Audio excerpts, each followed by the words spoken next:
It's WNCW, a live session with Dead Horses here in WNCW Studio B. Pete and Daniel and Sarah making a little bounce across North Carolina. Got a show tonight at the Gray Eagle in Asheville, and then bouncing over to, let's see, you're going to Cat's Cradle in Carsboro. That's right. And then heading back down to Charlotte. That's right. For a show. And then I believe bouncing over to Knoxville. So you're right. You're going to see a lot of North Carolina here in a couple of days. You know, a lot of folks in listening to the album, I think, are really quick to slap a label of just folk on it. But in listening to it, I'm hearing all sorts of influences. There seems to be some jazz in there and a whole bunch of church music. Definitely. I think you've got kind of a ground in church, right, when you were younger? Yeah. My father was a pastor, so I grew up very, very immersed in the church and in good old Lutheran hymns. Nice. Yeah.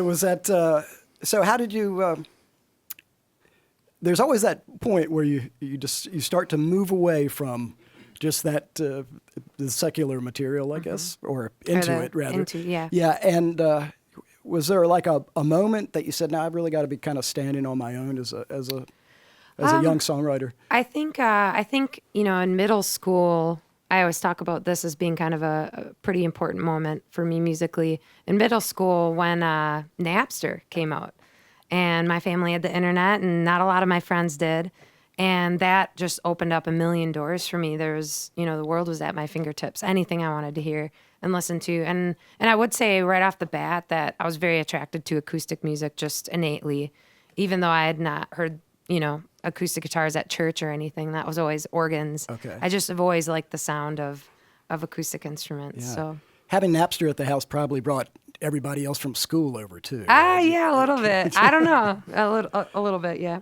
Nice. Did you take inspiration from any particular folk writers, or maybe even literary? Sure. Personnel? Yeah, John Steinbeck is a big literary influence on me.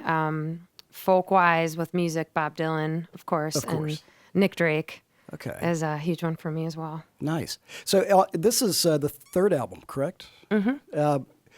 Were all the songs fully realized by the time you got into the studio, or did you? Of course not. Of course not. Okay. Well, let's give props out to your producer on this particular album. Yeah, his name is Ken Coomer. And we met him actually at a festival in Tennessee a couple years ago, and gave him one of our current CDs and started talking to him. And he invited us down to his studio to do Cartoon Moon. And he's a drummer. He used to drum for Wilco and Uncle Tupelo. Uncle Tupelo, right. And so he also does the percussion on the record as well on ours. So he really did kind of bump you in a little different direction, because up to then your music did not have that whole big rhythmic thing to it. Yeah, it didn't. It certainly didn't have drums, know, and we were much more coming out of kind of a bluegrass network of musicians where bringing in drums can actually be very frightening. Verboten almost, yeah. Kind of, exactly. Yeah, we can hear our bluegrass expert back there behind the board. Dennis Jones has groaning miserably. I guess we should say we've got a bluegrass band coming in the 4 o'clock hour, Unspoken Tradition stopping by, so it's okay. He's going to get his. There you go. So when you brought your somewhat unfinished work into to Ken, how did he approach guiding you? He approached it in I think wanting to create a very authentic sound for us. So the main vocals are live tracks, which is pretty crazy. You wouldn't think. It blew my mind that someone, especially in Nashville, would want to do that. But it was him knowing that we have always been more of a live band. We've just toured relentlessly.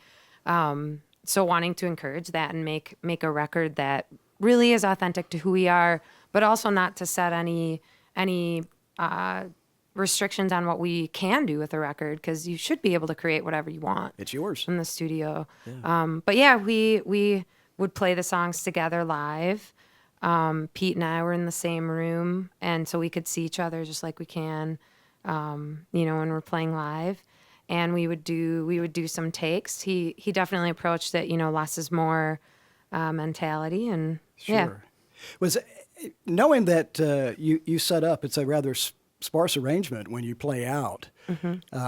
Was there a concern that doing too many overdubs or layering would be problematic to play out when you hit the stage someplace? Was definitely something that we all kept in mind and that I've always kind of thought about. But at the same time, we are doing a lot of shows with drums and mandolin, and we had a keyboard player the other night too when we played in Nashville. So I think the desire is to grow both like with this smaller setup with the trio acoustic setup. I love that, and I want to be able to develop that, but we definitely want to develop a bigger band sound too, and be able to do both and kind of be versatile in that. I think that's the goal. So All right. Watch out for the next release. We'll see where this is going. We're talking with Dead Horses here in Studio B. You guys got another tune? yeah.